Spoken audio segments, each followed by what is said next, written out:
शायद आप ही की शादी करके किस्मत बहुत अच्छी हो जाए। आप ठंडे दिल से सोचिए अम्मी।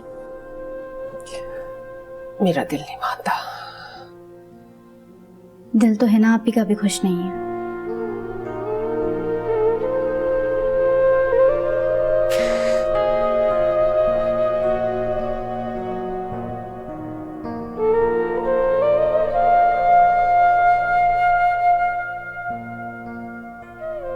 जिस तरह की जिंदगी हम गुजार रहे हैं ना अम्मी, उसके बाद तो मेरे दिल ने खुश होना ही छोड़ दिया।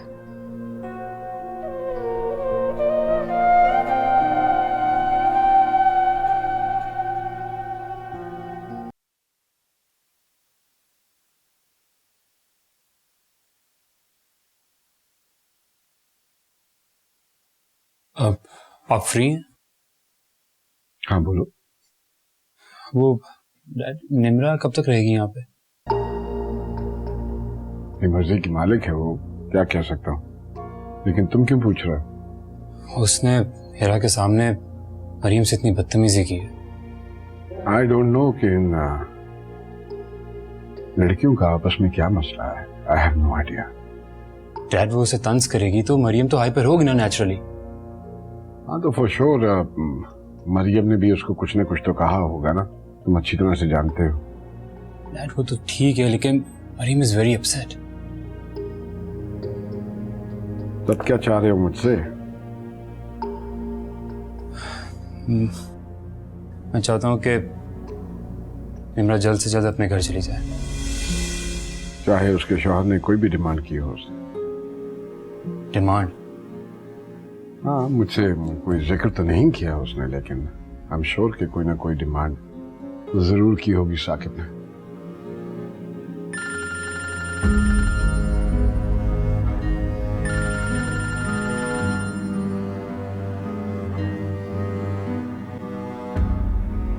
जी अस्सलाम वालेकुम, मैं हिना की अम्मी बात कर रही हूँ। जी फरमाइए। मुझे हिना के फैसले के सामने हार माननी पड़ी है। जी मैंने उसके लिए खुशियां तलाश करना चाही थी, मगर उसकी खुशी इसी फैसले में है, तो मैं क्या कर सकती हूँ। जी शुक्रिया।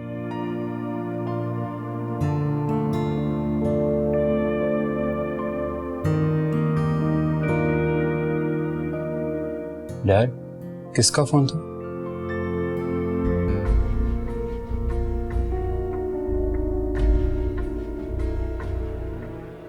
एक दोस्त है मेरा।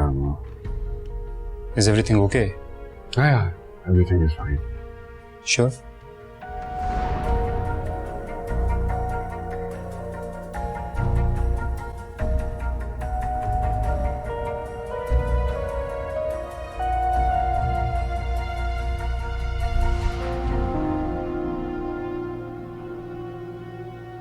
तुम्हारी मैंने ये ख्वाहिश भी पूरी कर दी, मगर तुम्हारी ये ख्वाहिश पूरी करने के लिए मुझे अपने दिल पर कितने जबर करना पड़ा, शायद तुम नहीं जानती।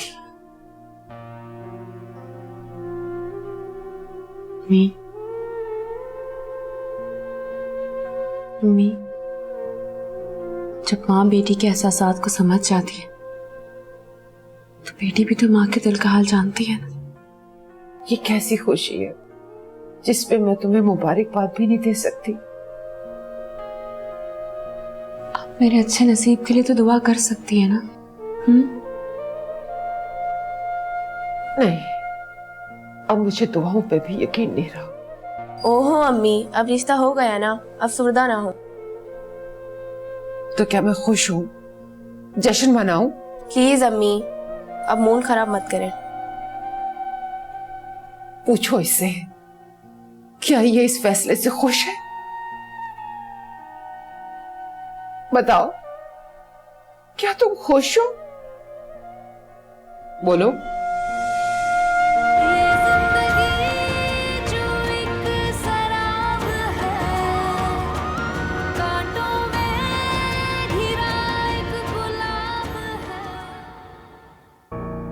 I'll call you later, huh? किस बात पे झगड़ा हुआ तुम्हारा निम्रा से? अंकल बिल्कुल भी बात नहीं समझती है, वो कॉपरेट ही नहीं करती है, बल्कि बदतमीजी करना शुरू हो गई है मुझसे। क्या बदतमीजी कर दी उसने? कुछ नहीं, बस वो बिजनेस के कुछ क्राइसिस थे, मैं वो डिस्कस करना चाह रहा था, हेल्प चाह रहा था उसकी, आगे से लड़ने लगी। कितने पैसे चाहिए? यही कोई 25-30 लाख। भेजो किसी को मेरे ऑफिस, चेक ले जाए आके। Thank you uncle. अंकल मैं पूरी कोशिश करता हूँ कि निम्रा को खुश। कोशिश नहीं करनी है, हर हाल में खुश रखना है उसे। जी uncle, I promise you that. वो तो किसी भी सूरत में कॉम्प्रोमाइज नहीं करना चाहती थी। अंकल मैं तो निम्रा को छोड़ ही नहीं सकता। लेकिन वो तो छोड़ सकती है।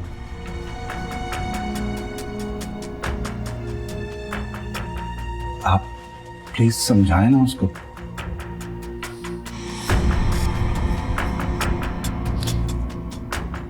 उससे ज्यादा तुम्हें समझने की जरूरत है।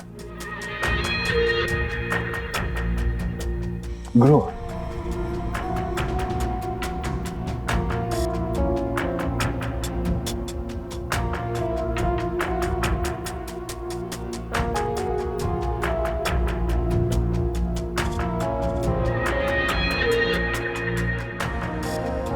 निम्रा बीबी आज खाने में क्या बनाऊं?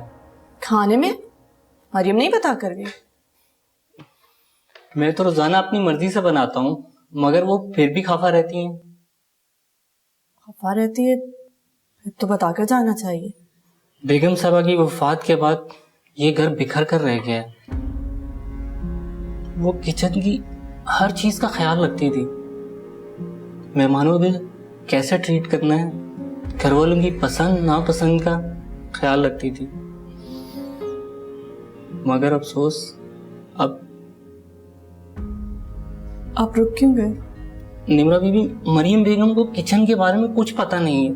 सारा सामान मैं अपनी मर्जी से लाता हूँ और अपनी मर्जी से बनाता हूँ। वो फिर भी खफा रहती हैं और घर के किसी मुलाजिम पर कोई ध्यान नहीं देती।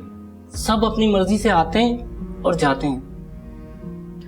तो छुट्टी का दिन होता है ना, उस दिन पूछ लिया करें, एक हफ्ते का बता देगी आपको। छुट्टी वाले दिन तो वो आधा दिन सोकर गुजारती हैं और फिर वो दोनों जीशान बाबा के साथ बाहर चले जाते हैं। और डैड? वो बेचारे इतने परेशान रहते हैं कि मैं उनसे कुछ पूछता ही नहीं।